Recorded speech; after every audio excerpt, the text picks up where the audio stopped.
next speaker has worked and is working hand in hand with us on many issues.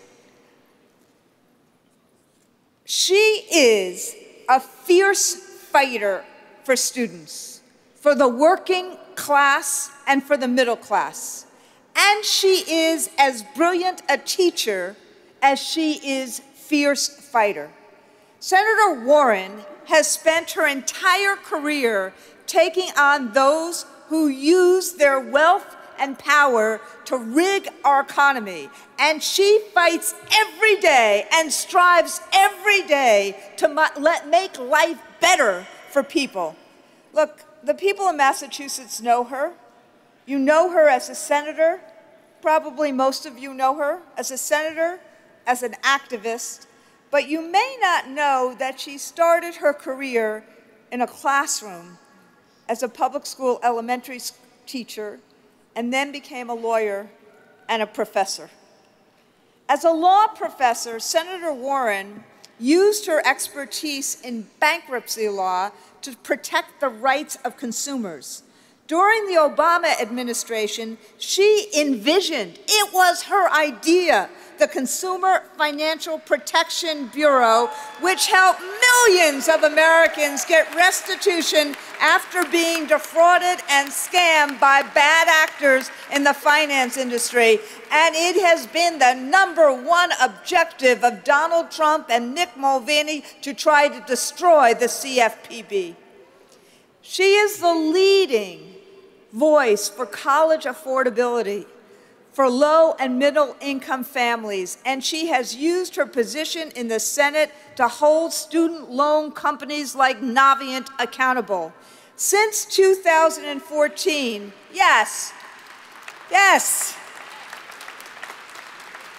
since 2014, the AFT has worked with her closely on our Higher Ed Not Debt campaign, and we have supported her efforts for student loan forgiveness, free community college, and debt-free education.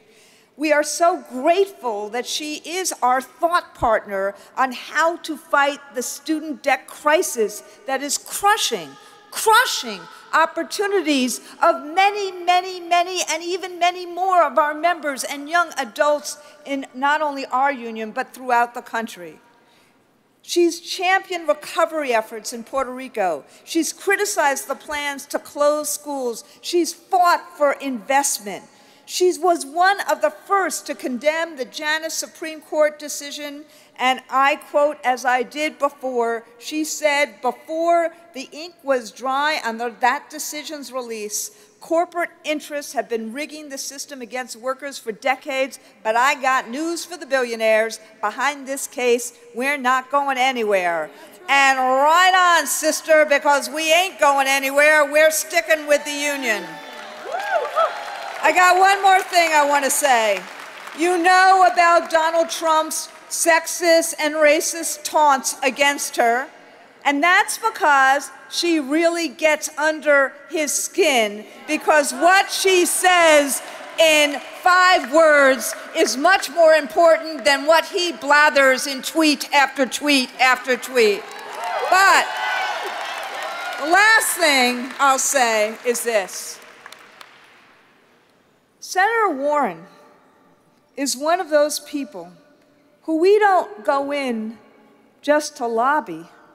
When we can't figure something out on issues of finance, on student debt, we call our friend Elizabeth. We call our friend Senator Warren. We go into, I try to see her in her office to get some advice. That's what I mean when I say she walks our walk, she works with us, she's there day and night, Senator Elizabeth Warren.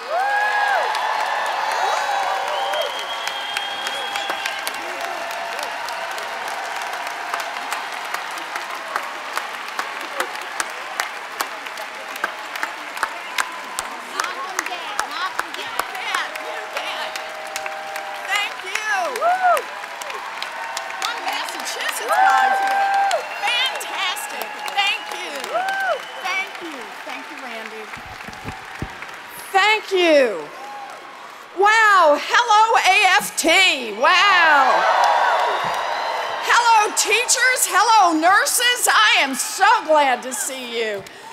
I am so happy to be in a room full of some of the strongest, hardest working, most dedicated people in this country. Public school teachers, thank you. And let's hear it for the dedicated members of their communities in community hospitals, in nursing homes, and across the country, the AFT nurses and health professionals. Thank you. Thanks for all you do. You know, you all have to understand, I never thought I would end up in politics, not in a million years.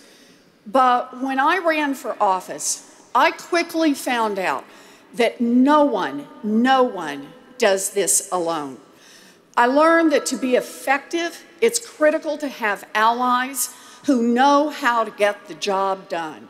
So I want to give a very special shout out to my partner and to my friend who is fearless, who is determined, who is smart, and who fights every day for the future of America's children. Your president, Randy Weingarten. Randy, thank you. I'm grateful for your friendship. I'm grateful for your strong leadership of the AFT for 10 years now. You know, the mark that a teacher makes on a child's life runs deep. I grew up in a family that didn't have much, and school was my haven.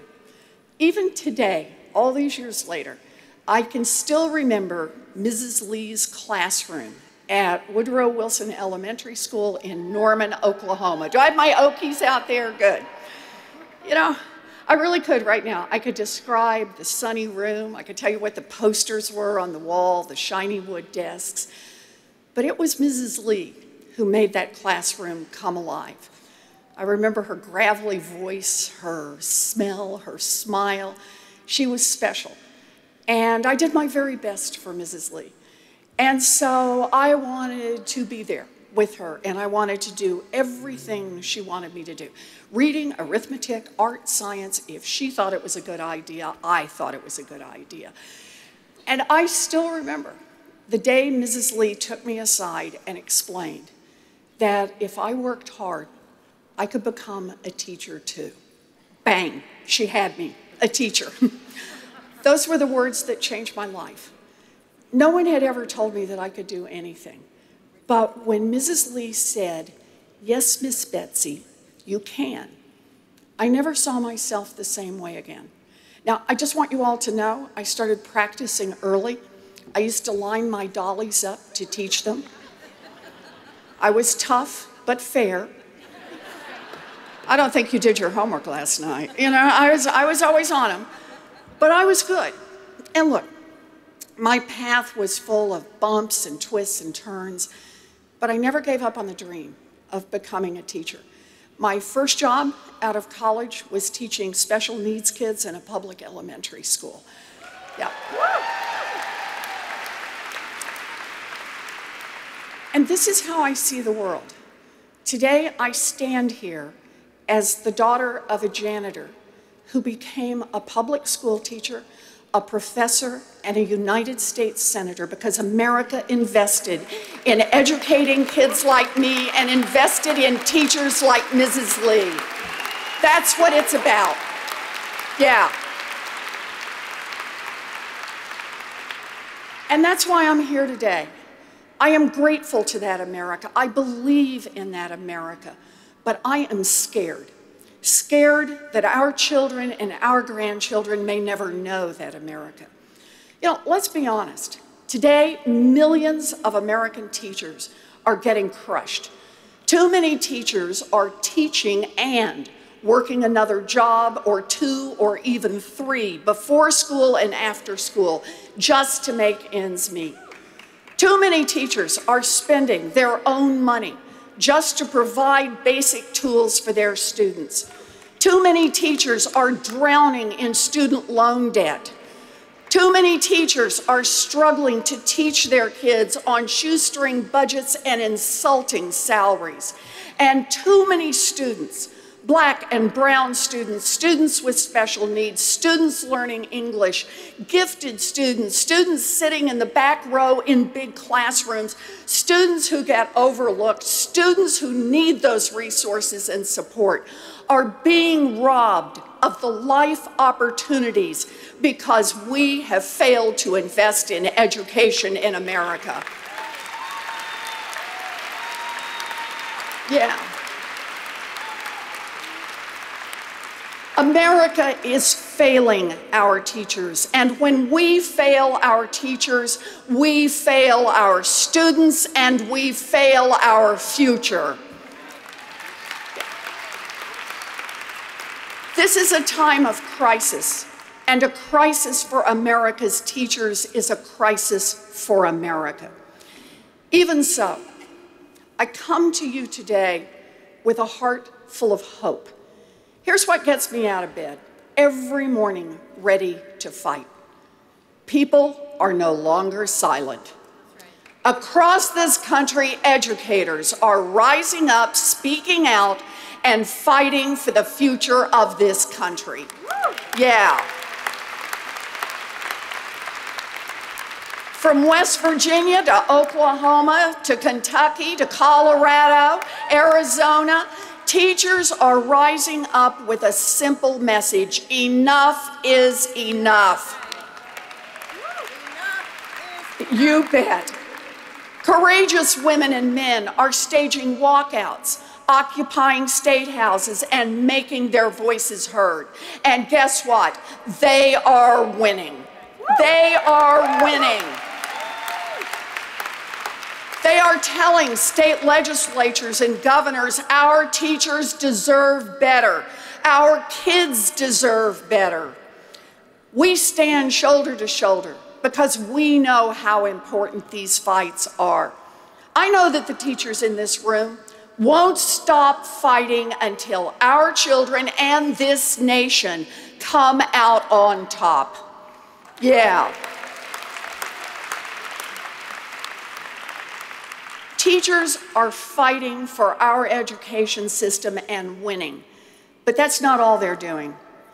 Teachers and nurses are also making their voices heard in the fight for the very soul of our democracy. Yep. Those fights are possible only because of unions like the AFT. Make no mistake, unions built America's middle class, and unions will rebuild America's middle class. Yeah. There is a reawakening of the labor movement, and it's sweeping all over this nation. So why unions? Why join with others? Why pay union dues? Here's why. Because if we want to win, we need to act together. We need our unions. Understand, right now we are up against powerful forces. We're up against billionaires and giant corporations that understand that if they spend some money lobbying and maybe a few public ad campaigns, they can get richer. They can pay less in taxes. They can cut special deals with Congress or state legislatures. They can bend the rules so everyone else picks up the bill. And shoot, if those cuts and twists mean there's not enough money to educate our children, or that young people graduate from college drowning in student loan debt, or that no teacher gets a chance to buy a home or build a retirement, hey, their view is, so be it. If everyone else gets thrown under the bus, our kids, our teachers, our families, it's of no consequence to them, just so long as they get richer. And boy, have we watched that happen over and over and over. Throw everyone else under the bus. But here's the deal. They have more money than we do, and they have more concentrated power than we do. but there's a whole lot more of us than there is of them. You bet.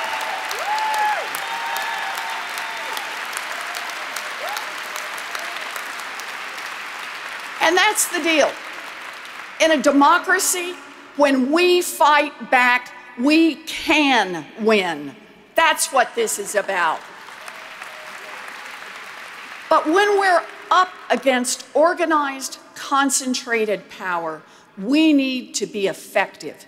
And that means we need to stick together. And that's what unions do for us. Unions. Unions fight for fair pay. Unions fight for good benefits.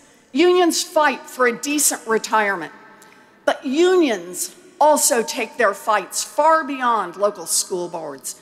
Unions fight to protect programs that help their workers build a future. Unions fight to reduce student loans. Unions fight to protect health care for millions of children and adults across this country. And unions fight to treat every human being with decency and respect. Yeah.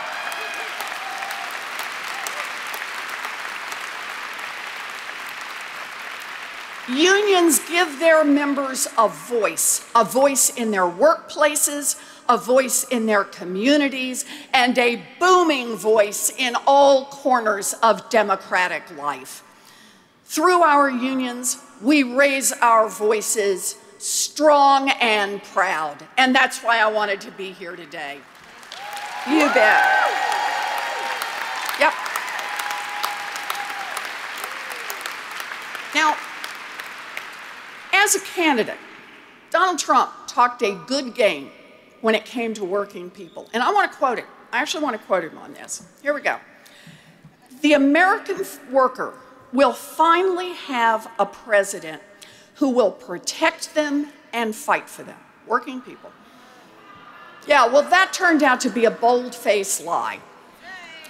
Once he was elected, President Trump launched an all-out war on unions and on the workers who will have no strong voice without their unions. Why? Why attack unions? I'll tell you why. Because our country was founded on a core principle: government of the people, by the people, for the people. Unions demand that our government live up to those principles every single day. Yeah. Unions demand accountability, and Donald Trump and his rich and powerful buddies just can't stand it. For 40 years, billionaires and corporate executives have had one mission: kill the unions. And Donald Trump has joined right in. The Koch brothers and the Bradleys partnered with Mitch McConnell to steal a Supreme Court seat. And then Donald Trump delivered exactly what they wanted: a union-busting Supreme Court justice. Trump didn't name someone who would stand up for working people the way he promised. Trump didn't name someone who would help the unions, or even someone who would just leave the unions alone. No, Trump's nominee was the deciding vote in the Janus case, which is the latest attempt to break the backs of the unions. There's another reason Donald Trump has been fighting the unions since he was sworn into office. Union members are strong. They speak out. They don't sit down and shut up. Or to say it another way, nevertheless, we persist.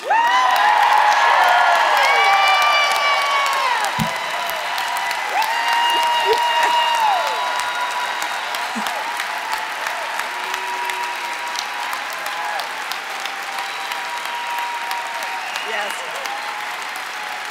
Do that.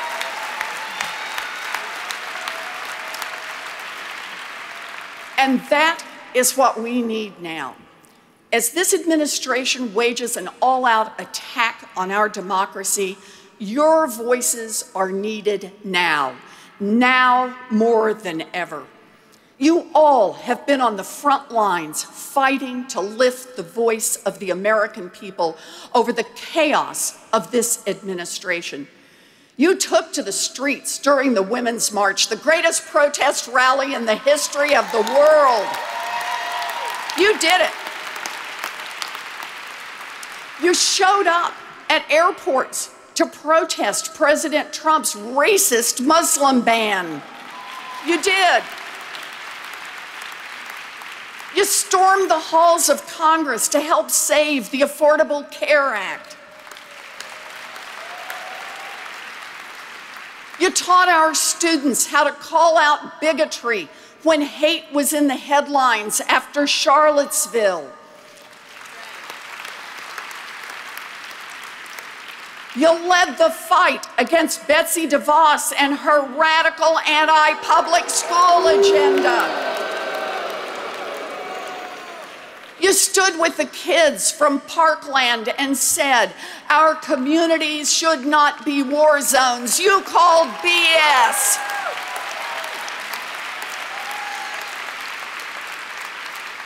You have said loud and clear that the American government should not separate desperate mothers from their children.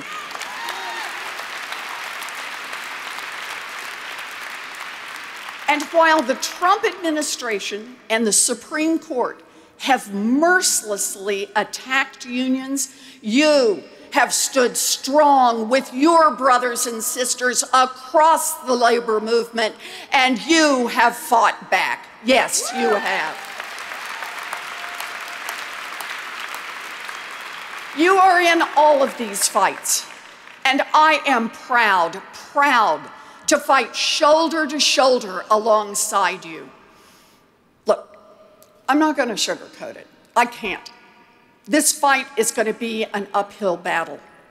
We saw that last month when the Supreme Court sided with union busters over workers in AFSCME versus Janus. We have a fight on our hands, a huge fight, an historic fight. Billionaires and corporate CEOs want to rig the system even more in their favor. And they want to turn back the clock on decades of progress in this country. And this Supreme Court nomination that's pending shows us again that this is going to be the fight of our lives. But we've got a message for them.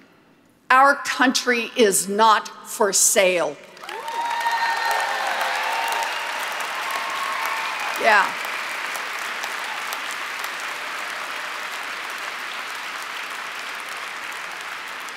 Because no matter how deep their pockets may run, we are not going anywhere.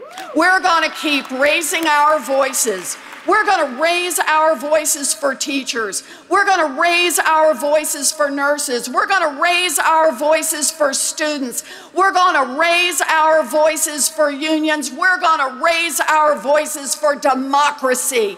That's what we're going to do. You bet.